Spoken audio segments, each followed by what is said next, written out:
Hi everyone, hope you guys are doing very well today, and welcome back to the channel. I know it's been quite some time since my last video with commentary included, and I thought why not make a very simple video of me just going over the tips and tricks that have helped me improve with Battlefront 2. Now, I've looked over some of the comments on my previous videos and some of my previous shorts, and it seems like a lot of people are just a little frustrated with the current state of Battlefront 2. Some of the lobbies are with max players, you're playing against squads of very try-hard and sweaty players, and it's just not a fun experience.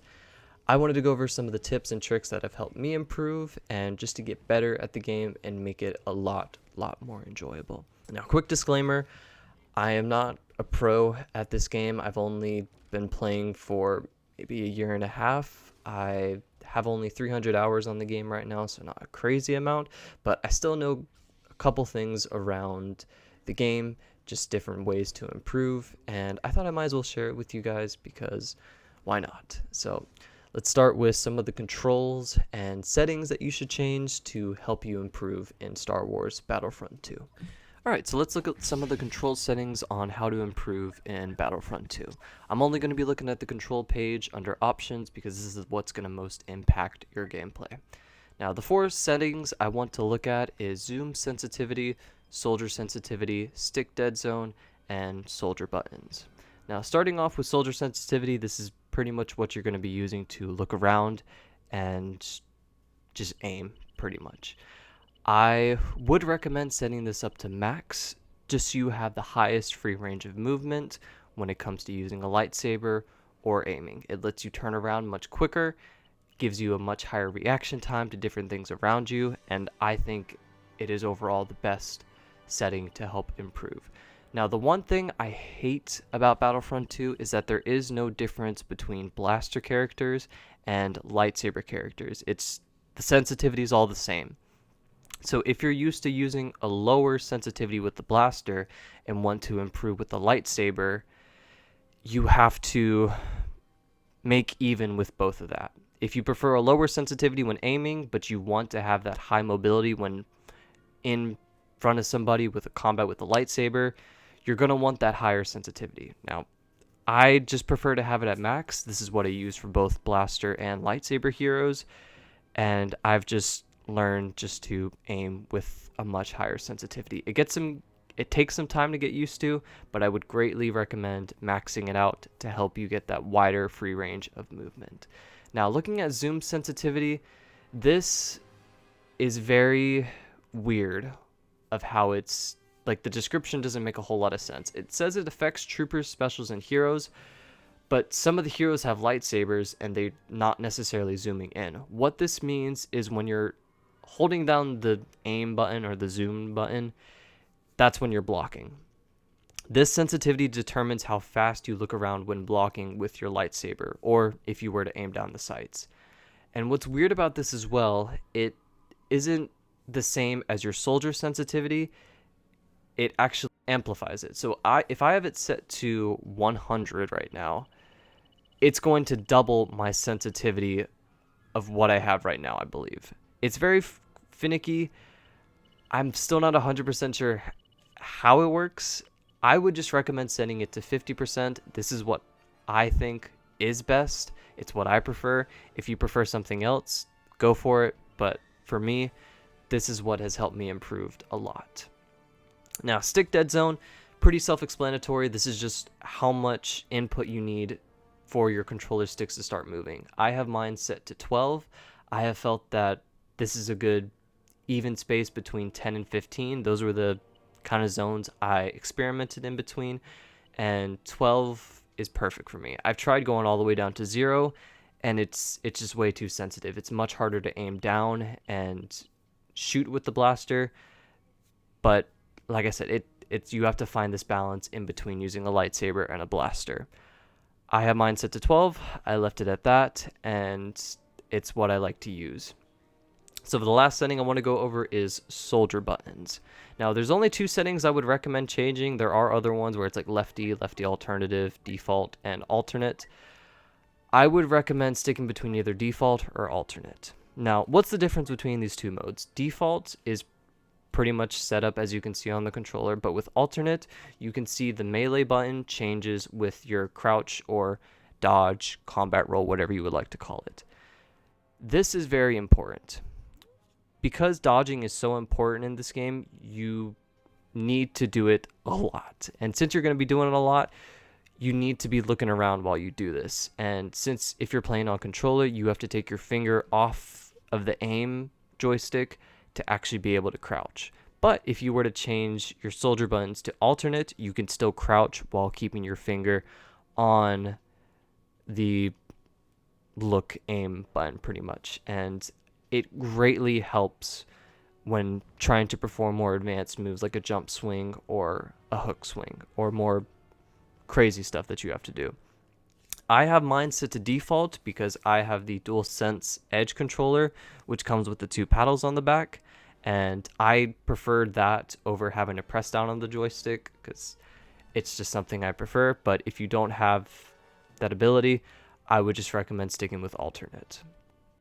Alright, so now that we got some of the basic controls out of the way that'll help you improve in the game, let's talk about some of the basic core mechanics that are best to understand and master to help you improve. Now, as I said earlier, dodging is very, very important in Battlefront 2. It does 3 things in this game that are very, very crucial. 1, it gives you immunity from lightsaber attacks. So if you are a blaster hero and you're getting swung at by Darth Vader, you can roll out of the way and you'll be immune for a certain amount of time until you get back up and you won't be hit at all. This can be useful for just getting out of situations, getting behind heroes, and just being very unpredictable to either evade that person altogether or just try to survive for a little bit longer. Now, the second thing it can do, it gives you armor when you're evading blaster shots. So if you're getting gunned down by an Iden Versio or a Princess Leia, you can dodge and gain some armor to help tank a little bit of those blaster shots. Now, it's not a lot of armor. It won't protect you completely, but it'll be enough that'll help you at least get a little bit out of the way so you're not just getting gunned down. And the third thing is that it'll also provide you immunity from abilities. So whether that be Darth Maul's choke, Luke's push, any ability you can think of, if you dodge out of the way before that actually hits you, you can completely disregard that ability altogether. Now, I would say this is one of the hardest things to do. It takes a lot of patience, a lot of hours to understand the timing for each individual ability, but it is very, very worth it when it comes to fighting different heroes and just your overall survivability.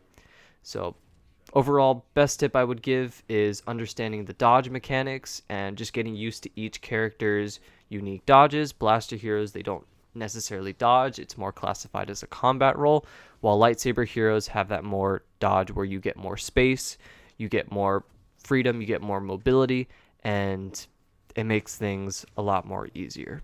One of the most important combat tools in Battlefront overall, in my opinion, is parrying. Now, what that is whenever you're blocking, I'll show an example of this, I'll put up some gameplay of it, is when you block, if an opponent hits you, whether that be with a lightsaber attack or a melee attack, you gain a little bit of time to instantly attack, and you can still hold your block. It's kind of hard to explain, but slowed down gameplay will help explain it. If someone is coming at you with a lightsaber, if you block it, it'll make a clash sound, and if you hit whichever button you're doing, whether you're be on computer or controller, if you hit the attack button, you can instantly hit them and still be able to block. You will not be exposed as if you were to go for a swing or just a normal attack.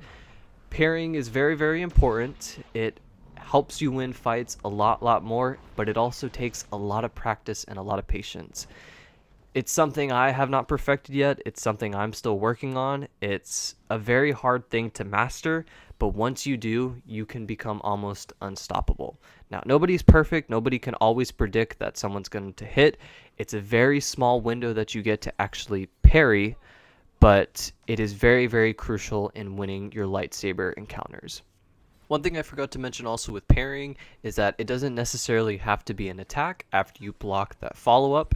It can be an ability as well. So if you were to play Darth Maul and you wanted to use your spin attack, you would block your enemy's lightsaber attack, and then if you instantly hit the spin button, you will still gain that immunity and still be able to go straight through the character.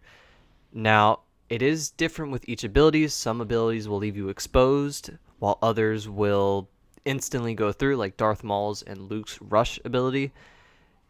It can be very useful in also gaining that sense of space, while also being able to deal out some additional damage.